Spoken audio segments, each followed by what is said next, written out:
Hey there, this is Ari Whitten, and welcome to the Energy Blueprint podcast.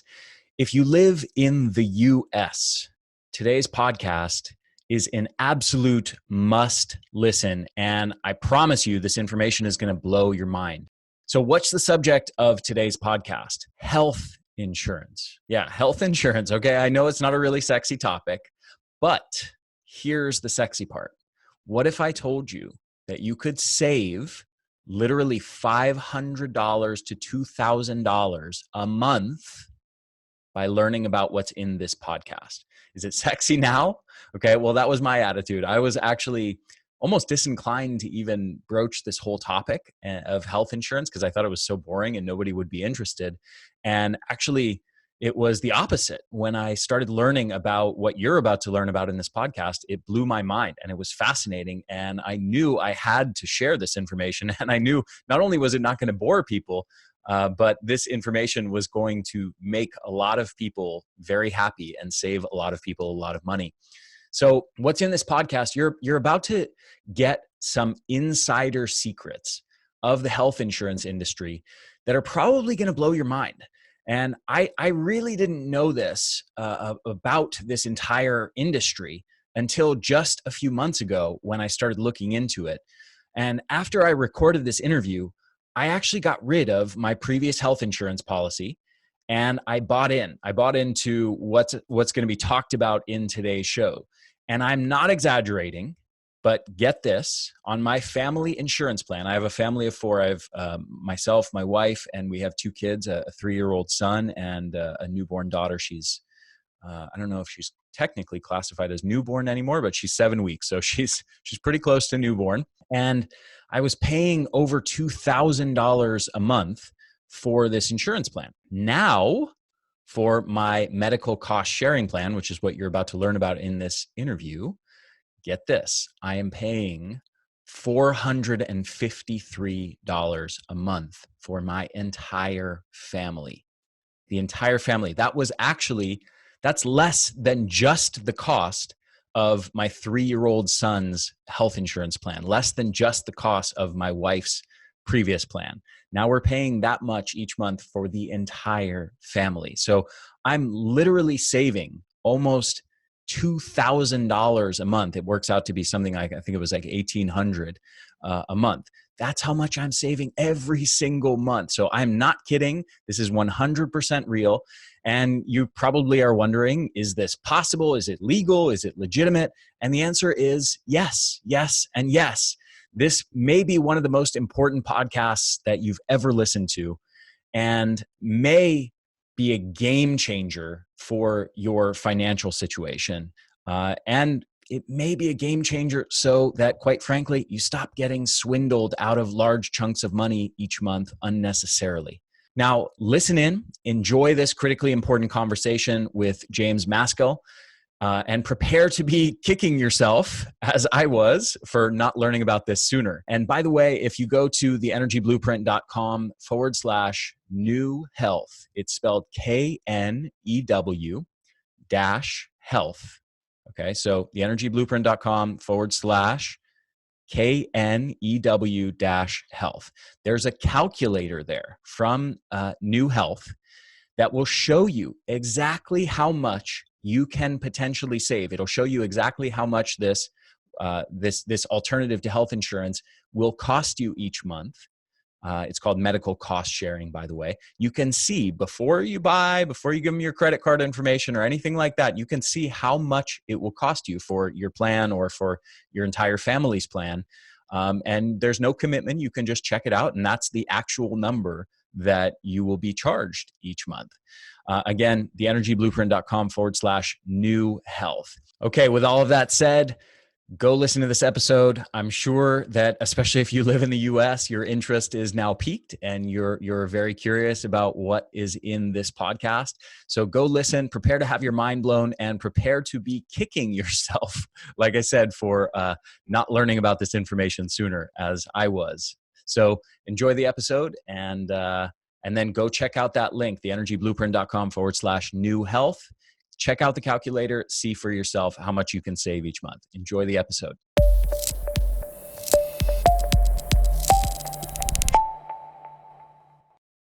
Hey everyone, welcome back to the Energy Blueprint podcast. I'm your host, Ari Whitten, and today I have with me James Maskell, who's the author of The Evolution of Medicine, the founder of the Functional Forum, the world's largest integrative medicine conference, and he's also the founder of New Health. That's K-N-E-W, Health, which is an affordable alternative to health insurance for health-conscious Americans.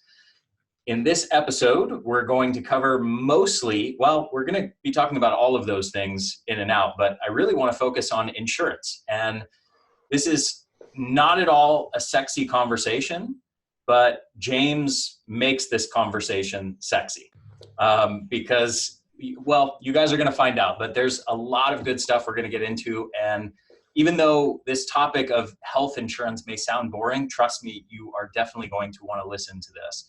So James, welcome to the show. Such a pleasure to have you. Hey, great, Ari. Hey, thanks for having me. Excited to be here and connecting with your audience. Yeah, you ready to make insurance sexy? Well, look, that's the first time that that's been promised at the front of a podcast. So I'll see what I can do. I did do my hair before the session, so we'll see what I can do. Nice. So let's first just talk about why you're doing this whole stuff. Why you're doing what you're doing with health insurance. Why does it matter? And specifically, I want to bring up something I've heard you talk about in another interview, which is a bold statement. And I think is a nice way to start this whole conversation, which is you've referred to health insurance as a scam. Yeah. Why is that? Well, look, let's start at the beginning of why I'm even doing this, right? So I was the weird kid at school that grew up with natural health, right? That was just the way that things were set up. I was the only kid in school whose parents insisted, my mother insisted that the nurse to call her before I be given antibiotics. So somehow my mother sort of pre-guessed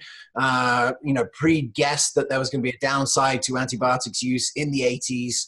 And that always just stuck with me. Like, how did my mom know? And especially as I start seeing research coming out, like, hey, we're overusing antibiotics. There's some downside to it. And I was like, hang on a minute. Like, this was what I was learning when I was 9.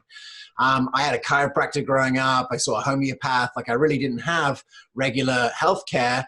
And I just thought that was normal until I got to school and realized like that was very abnormal. And then I had a rebellious phase. I thought my parents were insane. I went down the route. I got a degree in economics. I focused on health economics. And I saw then, we're heading over a big cliff, not just America. America's the worst example of price, cost going up and results going down. And so, I knew that was a big problem. I knew that other countries were following America and were therefore likely to follow the same pattern. And I just had a moment of clarity, when I was working my first job in London, age 24, and I was like, either I'm like this investment banker guy with a weird history where I grew up in a community and I did natural health, or maybe my weird, the weird way that I grew up is a solution to one of these, really vexing problems. And I decided to go all in on working out whether the latter was true. So I moved here 15 years ago. I worked in a clinic. I saw people reversing their chronic illness. I served integrative and functional doctors, selling to them. I saw just the breadth and scope of what kind of practitioners were doing what to reverse chronic illness that most people don't know is possible. And in 2013, my partner and I basically set out our blueprint for transforming healthcare worldwide, right? And the first thing we wanted to do was to educate doctors on a way to reverse chronic illness, right? You talk about this on your podcast or through your platform. Still, most people don't know that this is possible, but lifestyle-driven disease needs a lifestyle-first approach. And so, we started off with that. Let's focus on one small community. So we built this thing, the Functional Forum, and we built, the world's largest integrative medicine conference. We help doctors move and practice this type of medicine. But really, why I got involved with insurance is I just realized, one, what insurance company you have and the kind of care that you choose has a massive effect on what kind of providers you see. And most of these providers that we've been working with for the last 15 years, but really the last 6, are not taking insurance, right? So if you have insurance and your only way of interacting with healthcare is to use the people that are insurance billable, you have no access to a kind of care that can reverse your chronic illness. And second, I saw that in England, where I grew up, if you want to change healthcare, you pretty much have to make a deal with the government because they have the NHS. Whereas in America today, everyone is so overpaying for stuff they don't use in their health insurance generally in our community.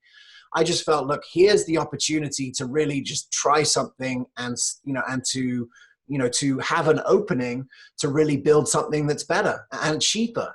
And so that was the sort of beginning part of it. But, ultimately the whole thing has evolved as each next step has been successful in our journey. We've just had a bigger view of what we thought was possible, and starting our own alternative to health insurance was really only possible off the back of building this network of doctors, seeing the problems, seeing potential solutions, and working it out as we went along. Mm-hmm. So there's two aspects to this. One is the sick care system, that, the healthcare system, as it's called, really a sick care system.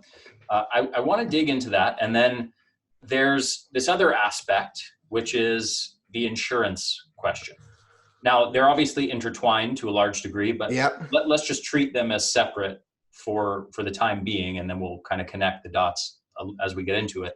But where does insurance tie into everything that you just explained? Yeah, so, we all have a good idea of what the word insurance means, right? So if you have a car or a home insurance, you know that in the statistically insignificant chance that you have some sort of disaster, this third party company that you contract with is contracted to give you money back for, the premiums that you've paid to insure your risk, right? That's how insurance works. That's what insurance is.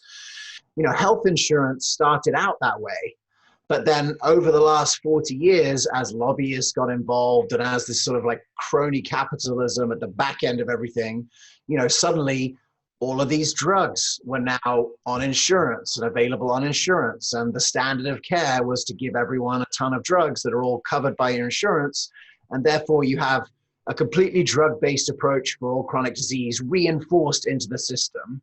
You have basically health insurance moving from a classic insurance product to actually a health plan, which is actually a prepaid drug plan ultimately.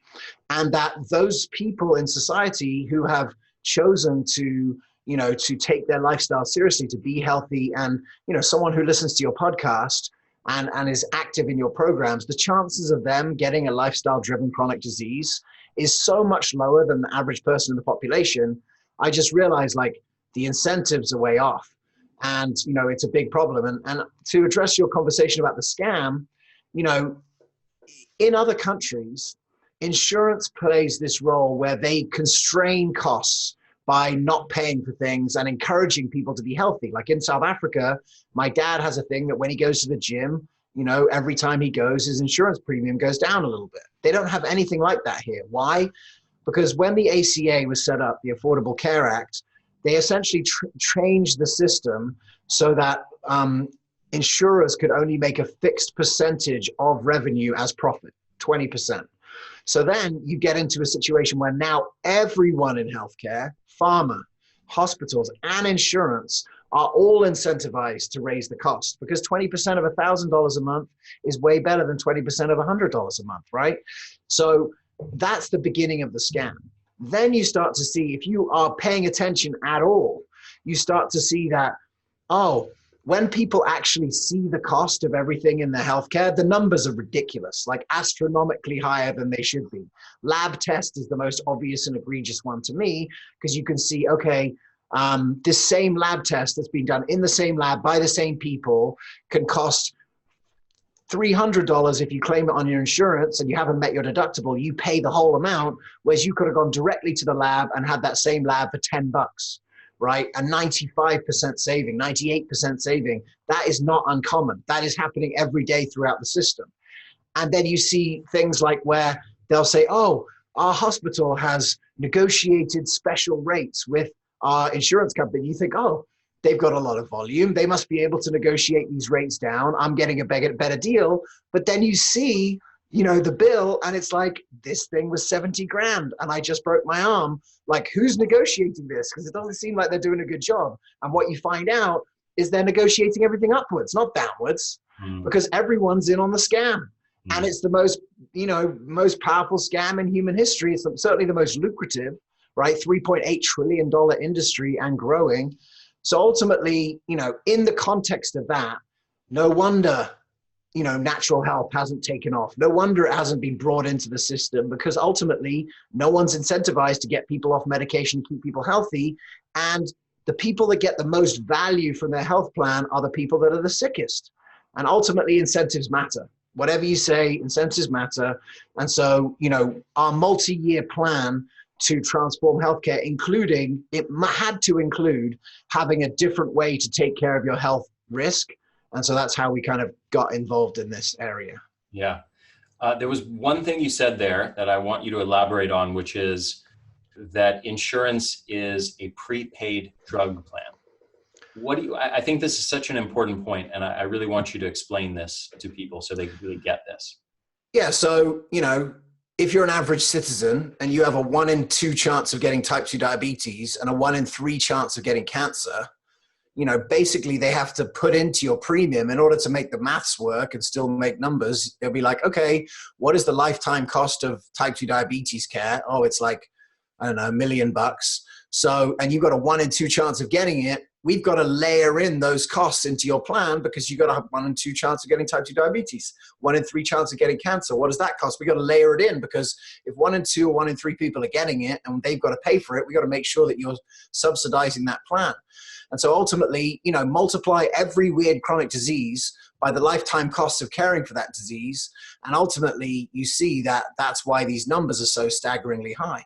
And especially for, some drugs that didn't exist 10 years ago and have questionable benefit and are unbelievably expensive, like let's say all the autoimmune biologicals, right? And so, so when I realized that, I was like, hey, for people who, probably yourself and myself, Ari, it's not the first port of call if I was to have any kind of symptoms to go to drugs, apart from in a very small set of acute instances. We probably think, okay, let's start with the most, least invasive, most cost-effective tools first, and then work our way up to drugs if we need it, or surgery, but don't start with that. It's a sensible way of thinking. Anyone who's paying attention is thinking like that. I wanted to create a program for people who thought like that. And ultimately, I want to create an awesome community where we can transform the culture in that community and make it aspirational for other people to be like, hey, I want to be healthy enough so I can be in Ari and James's awesome community. Mm-hmm. And that's really the structure and the sort of thinking behind it. Yeah. Now, one aspect of this I want to emphasize is the insurance companies are private companies that are for-profit companies. And they're not just setting these numbers arbitrarily as far as what they're charging people. They know, as you said, the statistics on the likelihood of getting various chronic diseases. These statistics are known because scientists have actually researched them. They also know exact numbers as far as the costs of these things. And then they are subsequently basically charging people an amount to make sure that they can cover all of their predicted expenses plus still turn a profit at the end of the day. Is that accurate? 100% accurate. And they got more statisticians and adjusters and whatever than meets the eye. I mean, ultimately, this is a very sophisticated business. You can see in the national news now, there's questions as to what insurance companies actually do. Like, where are they actually adding value into the system? Mm-hmm. And I agree. Like, I think they don't add that much value. And that's part of the reason why we are looking for a different way. So why not just, at the end of the day, let's just say the amount that you will ultimately pay for your care for various chronic diseases is covered either way, whether you had this insurance and you prepaid everything in advance via this insurance policy, probably plus a little extra or maybe a lot extra, versus not having any insurance and just waiting until you got the disease and then just covering your expenses out of pocket. How would those two scenarios look different? Well, look, let's just explain. So an average family, right? Let's say you're an average family in America and you work for yourself, right? So you're actually facing the full cost of health insurance, right? Because most people don't have a good idea of what the health insurance costs because their company is paying like 80% of it. So they think they're paying $400 a month where they're actually paying $2,200 a month. It's just the company's paying most of it. So, if you're self-employed, self-insured, you know exactly what I'm talking about. So the average cost for a family like me, $2,200 per month, $28,000 a year, something like that. So, if I decide not to have insurance, yes, I'm saving 25 grand a month. 25 grand a year. And, but like if some issue comes along, depends what it is, right? If it's cancer, that'll be one thing. If you get hit by a car, be another thing. Chances are maybe nothing happens to you. But the reason why insurance exists is because society wanted a way to take care of that downside risk and to make sure that you didn't have a catastrophic loss. And so ultimately, insurance has really been the only vehicle available to that until this little interesting thing starts to happen in the 1980s in America. This is the most American invention of all time. It's awesome. So in the 1980s, these huge churches started to realize that they had enough people in their community to balance out the risk of anyone in the community getting hurt. So they have like basically an agreement amongst the people in the church. It's like, hey, we got 10,000 people right now all on Blue Cross Blue Shield. What if we all just left Blue Cross Blue Shield? And if anyone get hit by a car, and let's say there's 10,000 of us, and Johnny Smith gets hit by a car and it costs 10 grand, first of all, we'll have a lawyer that will call up and make sure that we're not paying the stupid rates, right? That we're getting the lowest possible rate. We'll pay in cash, but everyone will just send Johnny $1, right? So it costs 10 grand, there's 10,000 people, all just send him $1. And literally, that's how some of these things still work like this, like where you're literally sending money or checks in the mail, right? And this idea sort of took off. And in 2010, about 160,000 Americans were using this thing called medical cost sharing. And then what happened is when the ACA came in, the Affordable Care Act 2010, those 5 organizations were given an exemption to the individual mandate, which meant that you could avoid the tax penalty for not having insurance by being in one of these ministries. And it just took off because suddenly people were facing, $1,000 a month or $400 a month. In my case, when I had my daughter and I actually had to get health insurance for the first time, because up until then, I lived in America for 8 years without health insurance because I was just starting my business. I knew all these epic doctors from the work that I was doing anyway. I grew up in England, if you could tell from my voice. So like, I realized like if I got cancer, I could fly back to England and just dump it on the NHS. But that was just a unique thing for me. I have my daughter and my mother-in-law's like, you got to get health insurance. So, we joined one of these ministries because it was $449 a month compared to $2,100 a month. So I was saving $1,500 a month, $18,000 a year. My pediatrician that I saw didn't take insurance and is amazing. And I would never want any other pediatrician, but he took cash and we paid him cash. We wanted to have a home birth. Insurance wouldn't pay for the home birth. We paid cash and we paid for that whole service too. So, we were empowered, we went through this process and it worked great for us. But what we saw is just that, 1 million people use this now and it's great. But ultimately, we think that this actually might be a better way of people taking care of their risk. And the main reason is here, Ari, like I know, if you've had all kinds of guests on your show, a theme, I'm sure, of your brand is personal responsibility, right? No one else can get you healthy. No one else can do it for you. What is necessary to be able to create this new kind of structure is taking personal responsibility and taking it to the next level with what I call community responsibility, right? Where you are now a custodian of the resources of a community and you're going to act like it. And what I found when I joined this Christian ministry is that it wasn't in my mind that like, damn, I'm paying all this money every month. I better get, my money's worth. I better go and see some doctors and get involved in the system because I'm paying $900 a month and nothing's happening. I was more like, hey, I'm glad that I have this much. I'm glad to know that if I get into an accident, it's going to be taken care of. But ultimately, I'm trying to steer clear of healthcare and medicine altogether because ultimately I know that, that keeping healthy is a function of like actively participating in health creation and not like taking drugs, for random reasons.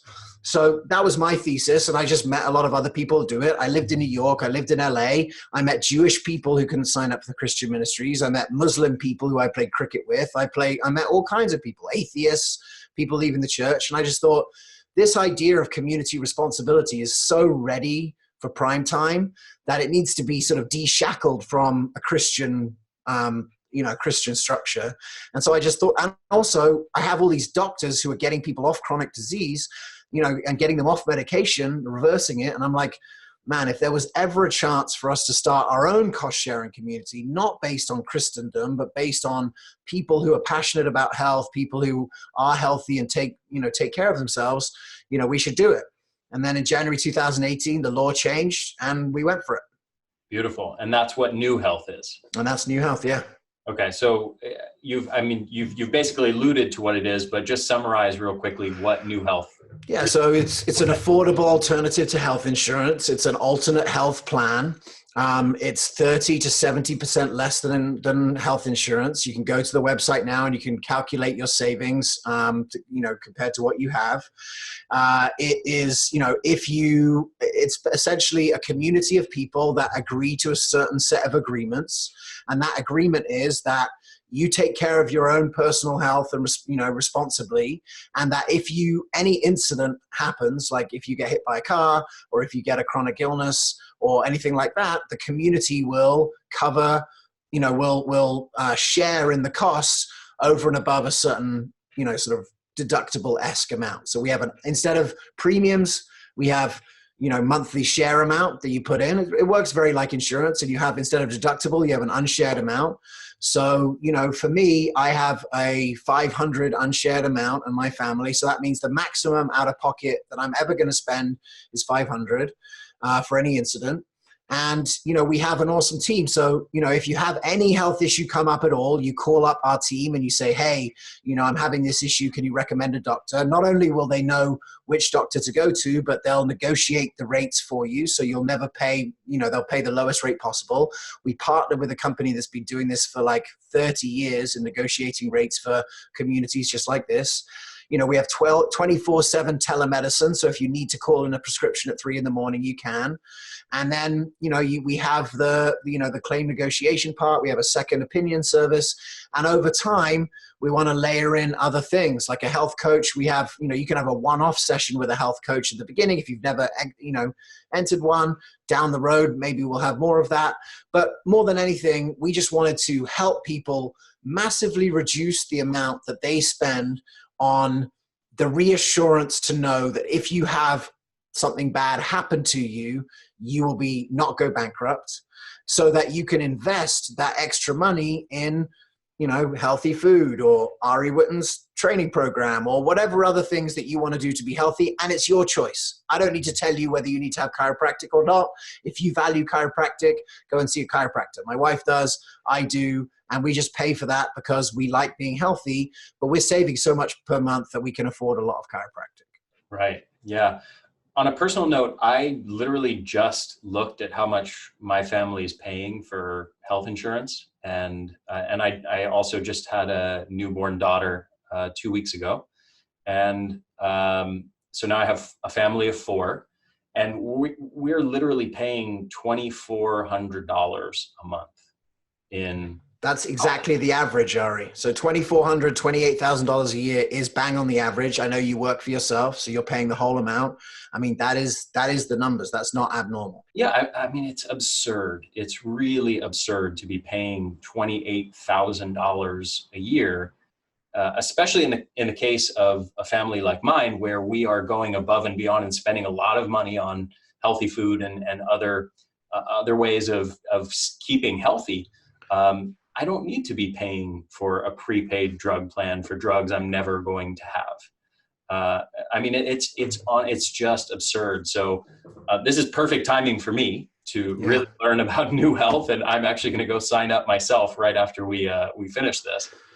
But well, look, I never met your family personally, but from what I see on the internet, you have like America's healthiest family. So yeah, you definitely shouldn't be prepaying for metformin or Humira or any of the classic lifestyle-driven chronic disease drugs. Right. Yeah, absolutely. Now, so we've talked about insurance. I think you've done a great job of exposing the scam that modern health insurance has become. I think there's another scam. I was just saying the other day that to my wife, we were going for a walk on the beach, and she was telling me that her stepdad, I guess in a way kind of my father-in-law, though not very close to him, went for a doctor's appointment. He's in his 70s now. He went for a doctor's appointment, had a checkup, blood test, all that kind of thing. And he was talking to his wife about the results. And his wife, my wife's mom, is actually staying here with us right now. So she was having this conversation with him, with her husband.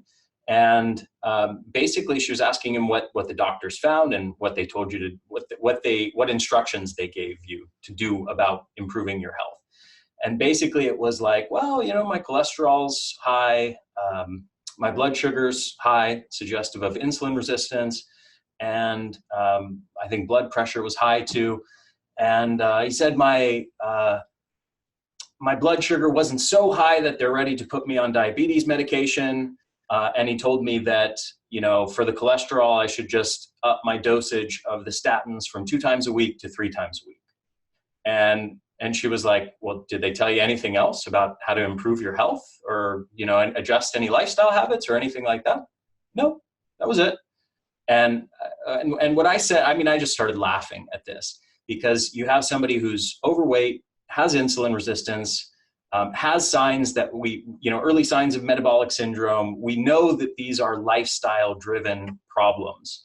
And you go to the doctor, and it is a completely medication-focused paradigm that basically where the doctors themselves often receive no education whatsoever in nutrition or lifestyle, and literally cannot connect the dots between something like atherosclerosis, heart disease, or diabetes with the lifestyle factors that are known to cause those problems.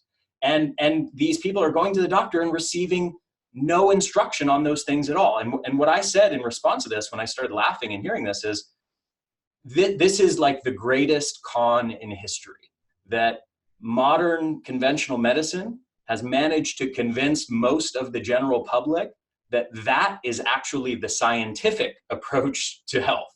And it's absurd. It's an asinine approach to health. It's so ridiculously stupid and ignorant of the known science that it's just absurd. And yet they've somehow convinced everybody to believe it's really cutting edge and advanced science. Yeah, look, my friend Sachin Patel says it best. I think he says, people say healthcare is broken, but it's not, it's fixed. And I love that, because what that reframes in your mind is like, we're all thinking, oh, they're messing it up. They're so stupid. They're not.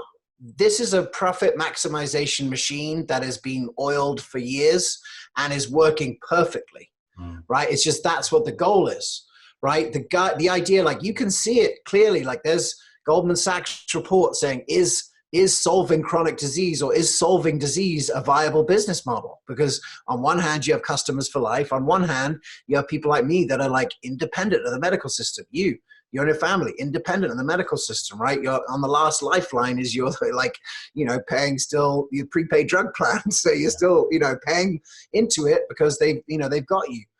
So, it's true. And like you've identified that scam. I think one of the most exciting things in America is that a lot of people have identified that scam. And ultimately what I feel is like, the reason how we got here is because, putting the most, the best trained physician with a prescription pad at the front of medicine is the best idea when you have acute disease. Yeah. Right. And we just took that model and put it for chronic illness, because 30 years ago, if we're having the same conversation, you could probably justify in your mind that all these chronic illnesses are going to get solved. Once we decode the human genome, once we do this, once we do that, we'll just solve it with pills.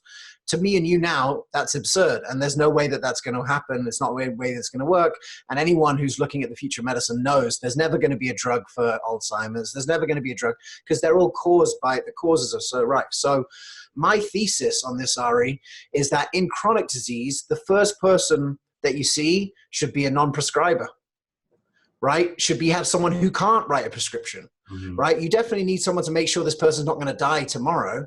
But if his blood sugar is still below the threshold, he's not going to die tomorrow.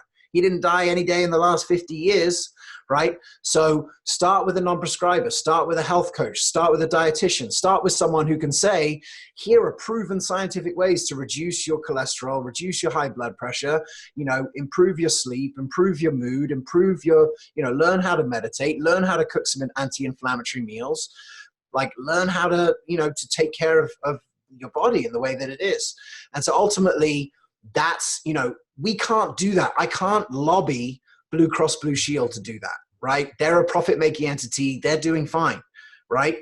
What I can do is start an alternative to health insurance where people can sign up, where, we're going to educate you on how to stay healthy, where if you want to see a health coach, you can see a health coach. And over the next 3 years, we're simultaneously helping to build a network of doctors and professionals and celebrities like yourself who have, celebrity. Thank you. Well, affordable ways to be able to, get people, keep people healthy. Like if everyone in our community went through the energy blueprint, we're going to have a lot of people who will be independent of the medical system for years because they'll just know how to take care of themselves. And so ultimately that's the potential of what we're doing here. And the good news is that, we have a kind of an open slate here in America for now because it's really cost effective. Like you're not just signing up for something that's the same price that has different medicine. You're saving 30 to 70%, in some cases 80%. So it's pretty exciting that, the system got so bad and so arrogant actually that I think they just feel like no one can mess with them. And I feel like if we can get, people like you on our side and really blow this out, we can potentially, have an impact. Yeah, absolutely. And that's why I wanted to have you on the show, is because I believe in what you're doing. And I think it's so important. I want to comment on a couple things. One is, I had a guest on my show recently, a mitochondrial researcher, actually a pioneer in a field called mitochondrial psychobiology. His name is Martin Picard, and I really enjoyed the show. He's a brilliant guy. One of the things he said, commenting on the healthcare system more broadly, is he said the entire medical system, from every layer of it, from the actual care that you're receiving to the insurance to the actual research that's being conducted by very well-intended, often very altruistic, great, very smart people who are actually researchers in the lab conducting experiments, trying to help people, is fundamentally focused on disease and illness. It is that the model, this entire conventional medical paradigm is like, how do we analyze cancer and analyze diabetes and analyze Alzheimer's and analyze obesity and figure out what are the specific, biochemical pathways that are dysfunctional in these different diseases, and then how do we develop a drug that can interrupt these abnormal biochemical pathways. And that seems like a reasonable, somewhat logical approach to health, until you realize that health isn't actually built by popping pills to interrupt abnormal biochemical pathways. Health is built by focusing on what are the things that actually create optimal cellular function and metabolic function and hormonal function. And that is an entirely different paradigm and an entirely different set of answers that you arrive at when you start studying human health through that lens, as opposed to how do we study what disease is and then try to undo or block or interrupt disease pathways. 100%. And in fact, this conversation that we're having now is like really the focus of my work at this moment, because what I've started to realize is exactly that. And that actually by we're not even aware of how deeply ingrained disease-based thinking is, right? It's fear-based, it's disease, even prevention, right? Prevention is such a weird concept, because like, how do you know what you prevented? You don't. And, you know, it's also you're thinking in context of like from a fear-based mentality. One of the things that I think is I'm becoming more and more clear on is that by leaving health creation in the hands of people who were never trained for it and also don't really understand it because of like the licensure and keeping that, we're ultimately capping the potential of health creation by saying that it's got to go through the same channels as disease care came through. And ultimately, you know, at the same time, we have to honor that disease care in its right place is necessary and awesome, right? And we've got the best part of it here in America. What I'm advocating for is that, you know, health creation should be untethered from disease care and just be done by itself. And in that way, you see that what it looks more like is groups of people empowering themselves to health. It looks more like CrossFit and it looks less like hospitals, right? It looks more like groups of people eating right, learning, you know, sleeping well, exercising otherwise, and less like, you know, a conventional care ward or even an outpatient facility. And so I'm super excited where we see, you know, the thing that excites me more than anything, Ari, is where you see someone getting healthy and then learning from that process and then teaching someone else rapidly, because that's how you create an exponential effect. Yeah. You said a few minutes ago, you gave the example, people going through the Energy Blueprint program and learning to take charge of their own health. You and I chatted on the phone recently, and we talked about the Cleveland Clinic's 10-week course in basic nutrition and lifestyle habits. This is such a powerful piece of information, and I would love for you to explain what it's all about. Yeah, so I've got my second book is coming out in January. It's called A Cure for Loneliness. And ultimately what I'm advocating for in that is the way that I think that functional and integrated medicine will make it to the masses. And it'll look very different than it's delivered now, and it'll look very different than people expect, but it's a very, very exciting moment. So let me tell the Cleveland Clinic story. So 2014, Mark Hyman convinces the Cleveland Clinic that they need to start a functional medicine center. First time that this has really happened.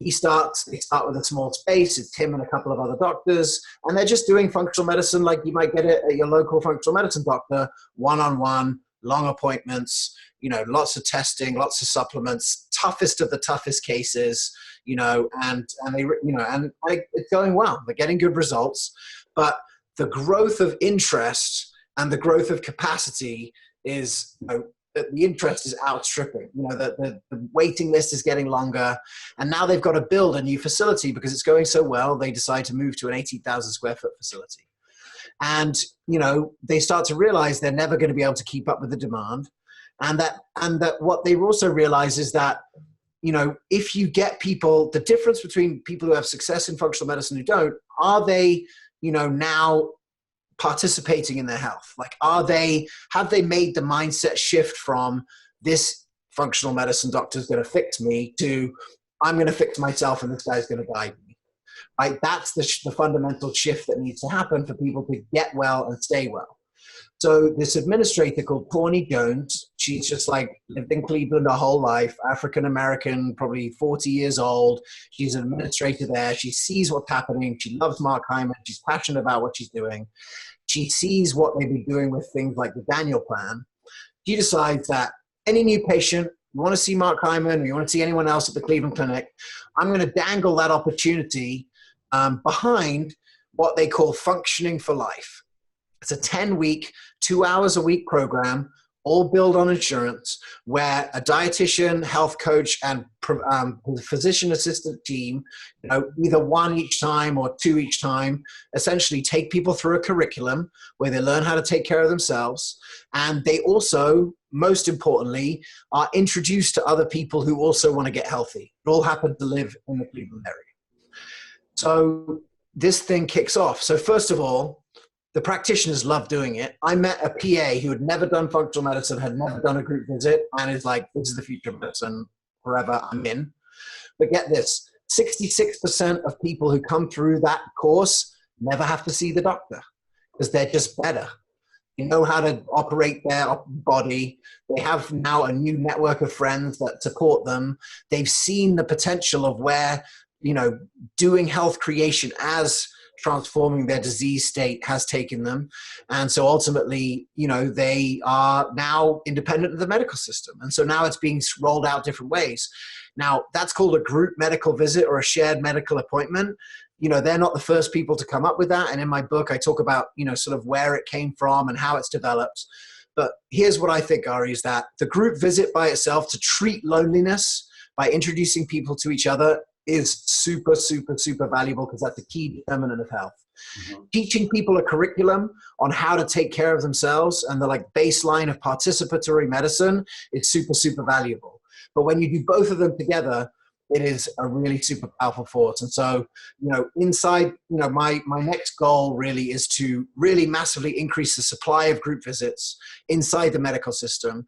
But also, if we go back to the conversation we were just having, why should this be a medical thing at all? Yes, people who are lonely and sick end up in the medical system, so it's a good place to put these things.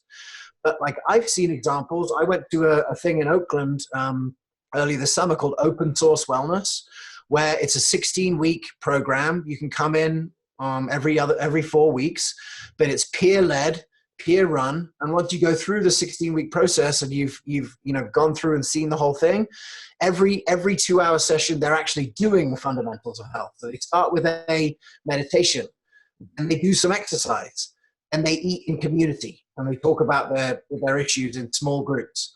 I went to it. It was amazing. It felt kind of like improv class at the beginning, but it was a really great vibe, super ethnically diverse, really good vibes in there. As soon as you go through that 16-week program, you can do a TEDx, Open Source Wellness X. You could start your own one and just teach the curriculum. And that, I think, is more like it, because it's just I don't care if the administrator at this other hospital, they might read my book, they might think this is great, they might do it, they might get some pushback from the higher ups. This we could just do, and everyone could do it, and it could just work, and no one would be able to tell us not to do it, no one would be able to stop it. And ultimately, that's the kind of exponential health creation force that is going to be necessary to turn around what is a rapidly shrinking chip. As far as what's happening with our numbers. It's the first time in history that life expectancy's gone down.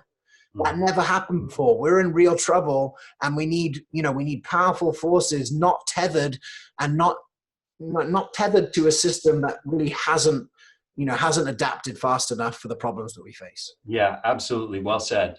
I have so much to say on this topic. I'm going to try and express this succinctly. One is, I think the shift from the power for me to heal is out there in some practitioner or some, person who's going to heal me, or some drug that's going to heal me, to the individual as their own healer, the person who has the capacity to heal themselves. I think that shift is so critical. Another aspect is the power of community. I think you're spot on with that. We have a private community in my Energy Blueprint members group, an online community, but I know that just even that online engagement, even not even having the in-person interaction is hugely healing for so many people, and people love that group so much. I have people who've gone through the program 4 years ago and still are active, every other day in that group. I think it's absolutely a hugely important aspect of healing. The other thing I want to emphasize here is, again, this Cleveland Clinic statistic that you mentioned before. There's a group of people who have health problems and symptoms, maybe even full-blown diseases, who want to see a doctor to help fix their diseases and deal with whatever illness and symptoms they're dealing with. And in the span of 10 weeks of learning some basic nutrition and lifestyle habits and engaging with some other people in community, 66% of them no longer even wanted to see the doctor anymore. I think this is such an important statistic for people to pay attention to. And I want to add a couple layers to that, which is, one is, we know also from research, and David Katz, who's a world-renowned nutrition researcher and author, talks about this a lot. just through a few basic habits, like eating a whole foods diet and exercising, not even exercising a lot, exercising like 3 times a week or 4 times a week. It's not smoking and not drinking. And there might be like one other one, but we're talking like just a very, very basic level of improvement in nutrition and lifestyle habits. Can just those steps alone can reduce the overall disease burden in this country by 80%. 80%. Now, if we're looking for an answer for solving the healthcare crisis, that's the answer in my view, but that's not where, energy is being focused. I also think that if we went just beyond those basic steps and started to look at like circadian rhythm and sleep habits and meditation and other, vagal activation and neuroscience strategies and different kinds of exercise and hormesis and detoxification and sauna and gut health strategies and, sunlight and other light therapies. And we started to really address these things in depth in a more advanced way. I think it's reasonable to get at least 90%, maybe even a 95% reduction in the disease burden if you can get 80% with just a few basic steps. So I want to say all of that.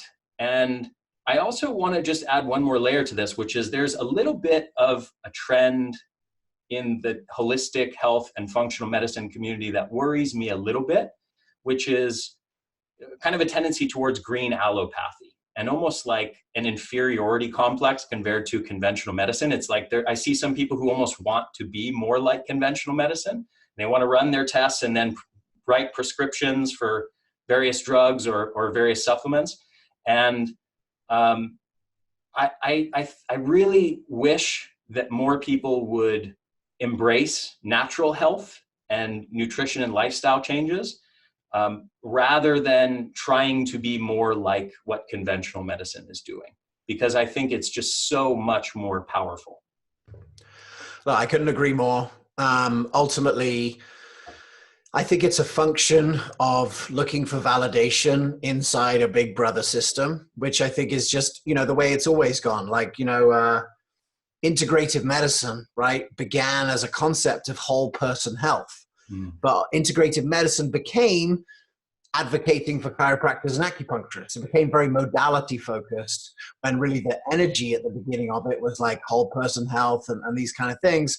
But it's just a function of like people who are in integrative medicine, i.e. chiropractors and acupuncturists, fighting for their rights, to be relevant and to help people. And so I think you're 100% right. I think it comes from just where it arose from. If you look at the naturopathic profession as an example, it's exactly that thing that you said. Some of the most gifted, most incredible physicians that I've ever met chose to be naturopathic doctors because they recognized the power of the body to heal and they wanted to access that force. And then at the same time, you get a lot of people who go to naturopathic school because it's an easier way to become a doctor. And in many states, you can be licensed and you can do herbs instead of drugs, and you don't have the same kind of, you still have the doctoring mindset. That's just one profession, and you see that, I think, across them. So again, like naturopathic concepts are exactly what we're talking about here. Like get rid of chronic disease by getting the body healthy and creating health. And quite how that's worked out is a function of just where things came from. But look, ultimately, Ari, we are at a position right now where everything's so broken that, or fixed in the way that it is, that there is, a real opportunity to be able to build it. And I don't doubt that group that you have is super powerful. I know I've heard the same from Kelly Brogan, who's getting people off psychiatric medication, about how powerful her group was. And, I think that the more ways that we can find to really create and establish community, introduce people to each other, I think it's really powerful. And our vision for New Health is eventually to have local chapters and really connect people in together, do things, and to share the burden. If you're really smart and you want to reduce your costs and time that it takes to stay healthy, you do things like batch cooking, right? Where you cook a bunch of things in a 3-hour period so that you're not cooking an hour every day. Well, take that out to like a community batch cooking model where groups of healthy families coming together, cooking one big meal and sharing it out, it increases that exponentially. There's also great value from being connected with healthy people. That to me is a vision for the future of healthcare. The incentives have to line up. And so, we're just starting with the end in mind. Yeah, I want to comment on one other thing I've heard you mention in another interview, that there's actually some indication that these kinds of group visits can actually be superior to one-on-one visits. And I want to contrast something, because there's also this trend that's going on right now within, I think, every aspect of modern medicine right now is kind of gravitating towards these ideas around everybody's a unique individual, everybody needs their own highly personalized analysis of what's right for them based on their unique microbiome or based on their unique genetics or whatever their unique biomarkers are. And I think there's obviously some aspect of truth to it. There's, obviously some individual variation. Somebody reacts to dairy, somebody doesn't, somebody reacts to nightshade, somebody doesn't.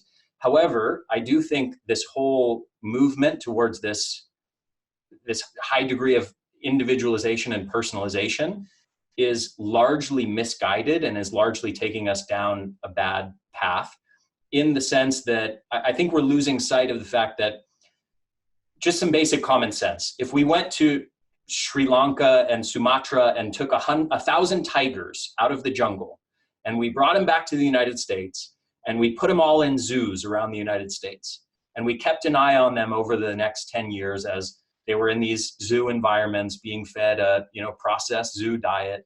And we started to notice that over the next 10 years, 75-80% of the tigers started to develop obesity and diabetes, and started to display depression, or like panic attacks, anxiety, started to develop neurodegenerative disease and cancer, and all of these chronic diseases that have become so common in humans. I think we would all realize that the solution is not, let's analyze each tiger's unique microbiome and genetics and find the unique personalized diet that's right for them. And instead, what we would do is go, let's study what the right lifestyle and diet and environment is for tigers in the wild and try and replicate that as best as possible. And so I think to some extent, there's this overblown hype around individualization and a total underappreciation for the universal basics.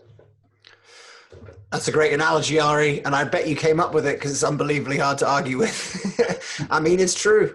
The environment's a mess. I mean, I do think that, the future is what we call precision public health, where people will get the care that's necessary for them. But ultimately, to even engage with anything like look who can engage with precision, with precision things now. It's the biohackers.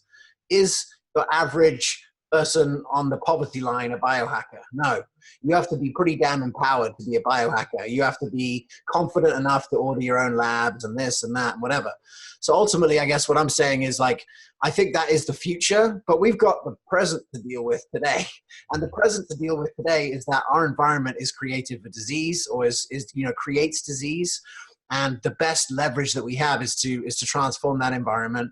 And ultimately, what's really exciting to see is that a family that decides that they're not going to interact with that environment anymore, right, doesn't have to. Like my 6-year-old doesn't know what Coke is, doesn't know what McDonald's is, just doesn't know what these things are. And that's because we created, on purpose, an effort to be able to to curate the culture for them. And ultimately what's exciting is you see that when a kid gets sick, the parents have to work out what to do. They all get healthy together. They become a beacon in their community for other people. Like, hey, what happened to that family? It starts to spread, in that community. And that's happening everywhere, at every socioeconomic group. And ultimately, we feel like this group visit structure could, expand those possibilities to everyone. Yeah. And I think the example of the Cleveland Clinic, 66% of people going through this program where they're learning just basics of nutrition and lifestyle, and 66% of them have enough improvement in their health and a decrease in their symptoms that they don't even want to see the doctor anymore. I think is powerful evidence of the power of group visits, and I would argue doing the universal basics as well. I want to wrap up with just an appreciation for everything you're doing. And maybe I would love to just have you do like a quick pitch for New Health and just speak to the benefits of this over traditional insurance, because I don't want that to get lost in all the other topics we've covered here. I think this is so important for people to get on board with these co-sharing plans and leave the scam of modern health insurance. Yeah, absolutely. You know, it's kind of like Stockholm syndrome, right? Where you love your health insurance plan, even though it's captured you, right? So yeah, if you want to break free of the shackles of the system, you still want reassurance that, you know, if the unlikely scenario of something bad happening to you happens, that you won't go bankrupt. You know, you can join the New Health community. And in the New Health community, we have an agreement about how we share our healthcare costs. You put in a certain amount every month. It's 30 to 70% lower than health insurance. There's a certain, for each qualifying incident that happens, there's a certain maximum out of pocket, which would be anywhere from 500 to 5,000. And you can choose one you want. So obviously, if you choose 5,000, your monthly share amount is going to be lower because the chances of you using it go down. And ultimately, you know, the community will chip in and pay for all of the costs in that moment. And ultimately, you can then use whatever money you save to invest in the things that you already invest in that you know, that aren't available on insurance too. We believe that is a more effective way of creating health. You can sign up today. You don't have to wait till open enrollment. But, you know, typically a lot of people make their decision at open enrollment. We'd love to have you join us. Yeah. Awesome. James, thank you again so much. Really appreciate having you on. Thanks, Ari. Doing. All right. Take care, man. Thanks so much for the opportunity, and appreciate the great work you're doing. Yeah. Thank you. Hey there. This is Ari again. And thank you so much for listening to the show. I hope you enjoyed this podcast, and I hope it just blew your mind. Again, here is the bottom line of all this information. If you're a health conscious person, and if you're under the age of 65, and if you're not into paying high insurance premiums that basically cover other people's drug costs, people who don't take care of their health, for their drug prescriptions and expenses related to their chronic illnesses, and by the way, something like 8 out of 10 people in the United States are destined for having complications like obesity and diabetes and various other kinds of chronic diseases, whether heart disease, whether cancer, neurological disease, and so on. The vast majority of people are headed for that destiny. And that's the reason that, you know, health insurance companies have to charge these huge amounts of money to everybody, is to cover this massive chronic disease burden. Well, unfortunately, if you're a health conscious person, you don't get any bonus points for that. They're not charging you less than they charge everybody else. They're using you to cover other people's drug plans and you know, medical procedures for their chronic illnesses. So if you're a health conscious person under the age of 65, I seriously want to encourage you to switch over from medical insurance, from health insurance, to medical cost sharing. Now, you can actually go to the link provided for this podcast, theenergyblueprint.com/new health. It's KNEW. So like I knew that this was going to happen, that sort of thing. So /KNEW-health. There's a link there with a calculator that will show you exactly how much this plan will cost you before you buy. So you can actually see how much money it will save you from your current health insurance plan. Now, again, I've personally gotten rid of my old health insurance plan for my entire family. I switched my whole family over to New Health's cost sharing plan. I am literally saving. I said this at the beginning, but I want to emphasize it because it's such a big deal and it blew my mind. I'm literally saving almost $2,000 every month. It's about $1,800 that I'm saving every month by doing this. Now, what am I doing with all that extra money? Well, I'm spending it on my family's health, not on a health insurance plan, but actually on things that build health. And things that insurance plans don't cover anyway. So like massages, like high quality organic foods, like craniosacral therapy for my new baby, chiropractic, nutritional supplements, things like that. That's what I'm spending that money on. I'm investing it in building health so that my family is not one of the majority of people that are going to deal with a chronic disease for decades of their life. Oh, and by the way, I still have about $500 to $1,000 left over each month after I've invested in my family in those ways I just described. So here's the deal.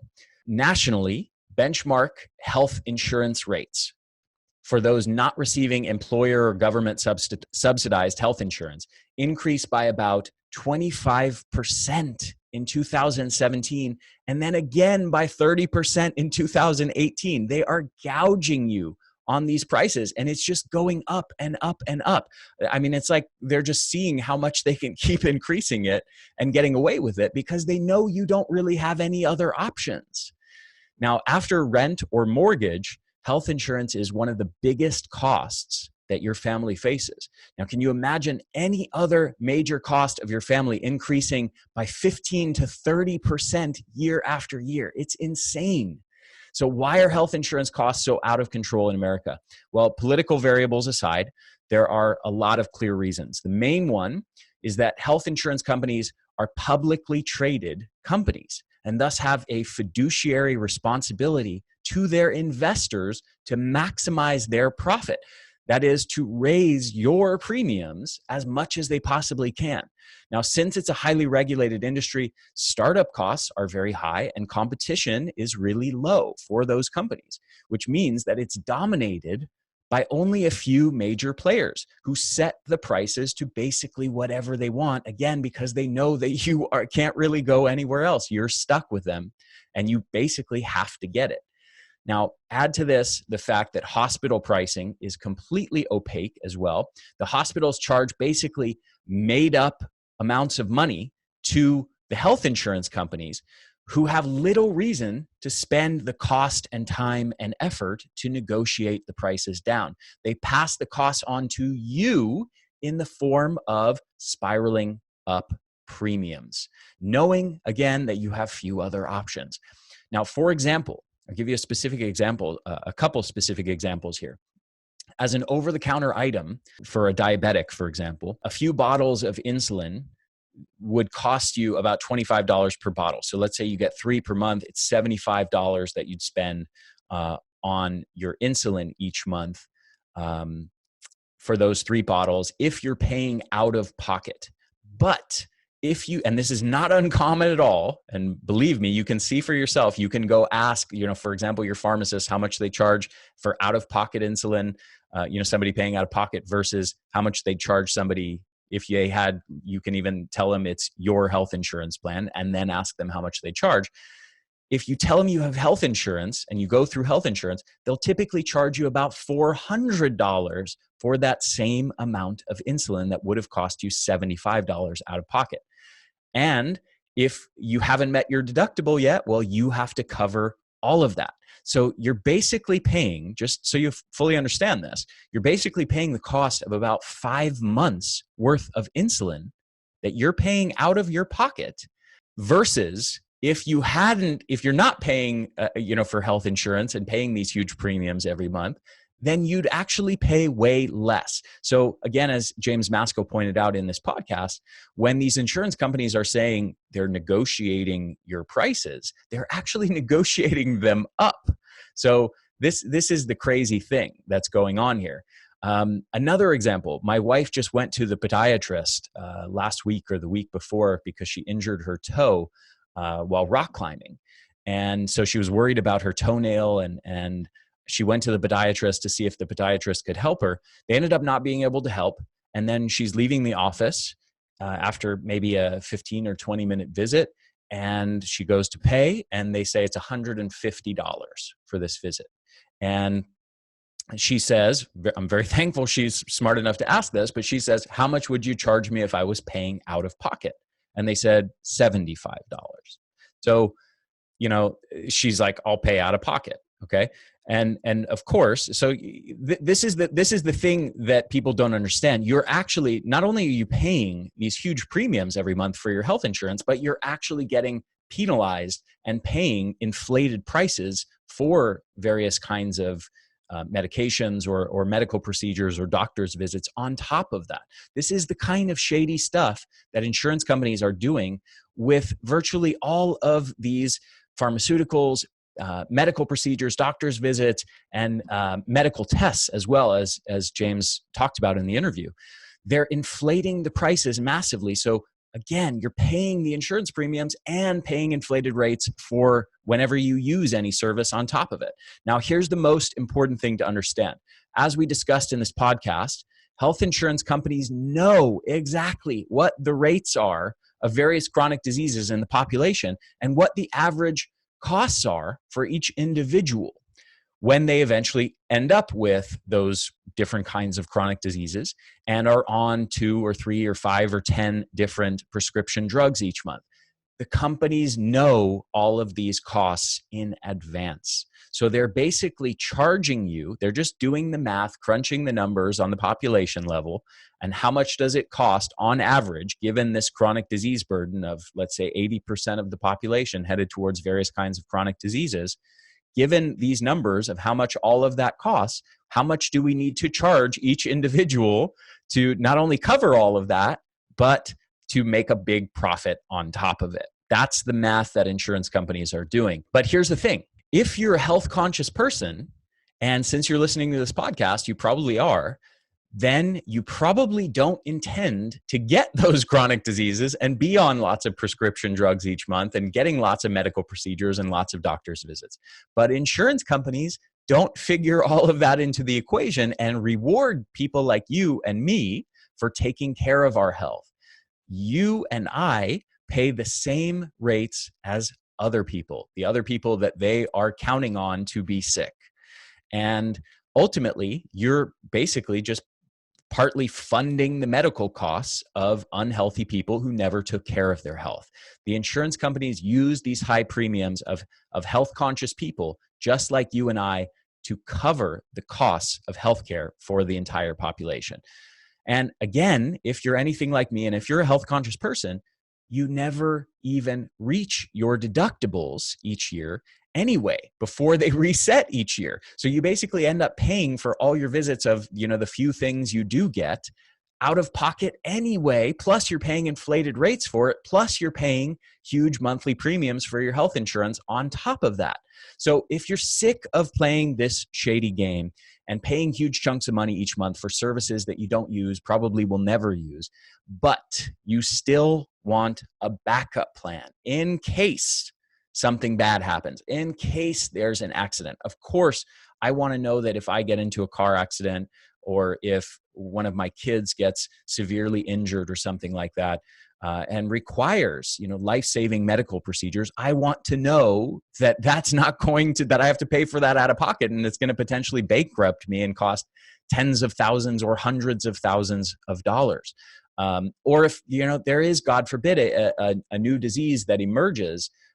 If somebody gets autoimmune disease unexpectedly, even though we're health conscious, or something completely random comes up and that's totally unexpected, I still have this backup plan that has me covered in the event that I actually need coverage for an accident, for a new condition. And that's exactly what I have now with New Health's medical cost sharing program. And again, I know I've said this already a couple times, but I want to emphasize this. I am literally saving nearly $2,000 each month by making this switch away from my previous health insurance plan, my family's health insurance plan, to New Health's medical cost sharing. This is not an exaggeration. You can actually save hundreds or thousands of dollars if you have a family by making this switch. So my question to you is, what do you plan to spend all that extra money on? Or would it be nice to save a few $100 or a couple $1,000 each month? Instead of paying insurance premiums where it's basically serving as a prepaid drug plan, you can actually invest that money in your health and in your family's health. So I strongly encourage you to do this. Again, you can go to theenergyblueprint.com/new health, KNEW -health. And there's a link to a calculator that will show you exactly how much this plan will save you each month. It'll show you exactly how much it'll cost before you actually buy, before you commit or anything like that. Also, I want to mention that there's normally a $300 sign-up fee.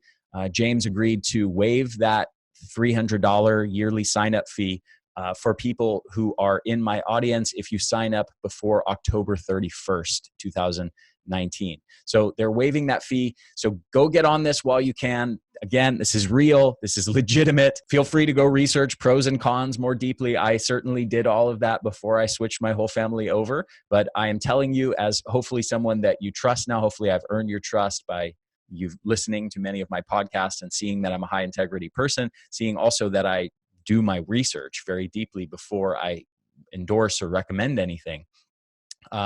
And you can actually get on this and you can save hundreds or thousands each month. Go to theenergyblueprint.com/new health.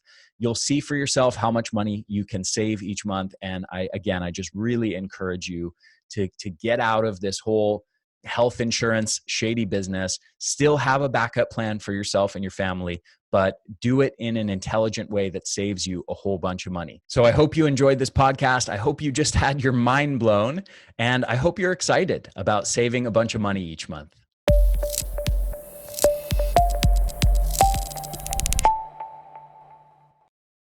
Hey there, this is Ari again. One more quick thing before you go. Just make sure to subscribe to our YouTube channel, The Energy Blueprint, and also make sure to subscribe to this podcast on your favorite podcast platform, whether that's iTunes or Stitcher or anything else. I hope you guys enjoyed this interview, and I will see you again next week.